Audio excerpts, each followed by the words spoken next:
Starting and growing a healthcare practice includes a wide variety of skills. These days, you need to know about computer networks and software technology and the reasonable safeguards to keep health information secure and your healthcare practice efficient. In this episode, I'm going to help you with point-of-sale devices and what you need to know to make good decisions for your healthcare practice. This is Jean Eaton, your practical privacy coach and practice management mentor with Information Managers. Now, just a reminder, I'm not a lawyer and I don't play one on TV.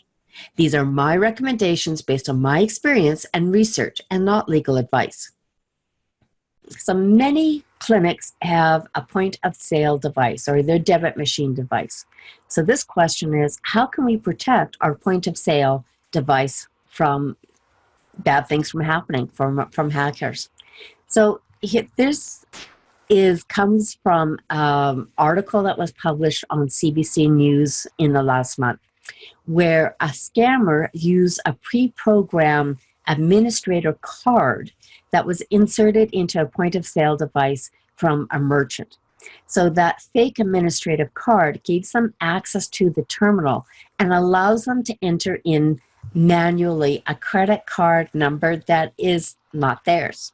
So it's a fraudulent use of your point-of-sale device. So what ends up happening is that the scammer walks away with the purchase from your healthcare practice, and they haven't paid for anything because they've given you a fraudulent card information. So as the owner of that point-of-sale device, you are stuck with the bill for that fraudulent use of the credit card. So when that purchase is discovered, you have to pay back the credit card company as the owner of the point-of-sale device for the amount that the scammer entered into your point-of-sale device.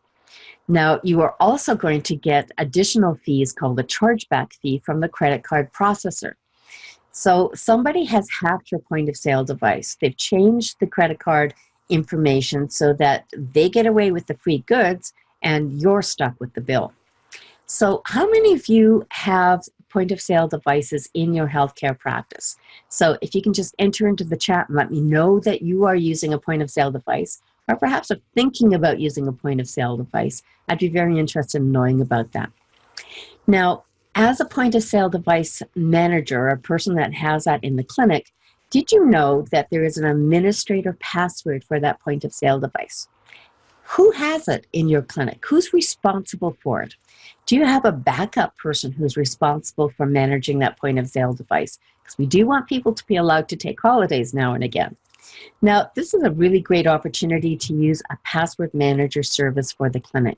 You've got a lot of passwords in your clinic for point-of-sale devices, for EMRs, for your VoIP, that you need to manage for the business. So as a business, as a healthcare practice, you should be using a password manager service so that you can keep all of those business-related passwords up to date and secure, and it can be passed to the next person who is covering for you when you are on holidays, so that you can make sure that the access to these important devices are not lost when somebody goes on holidays.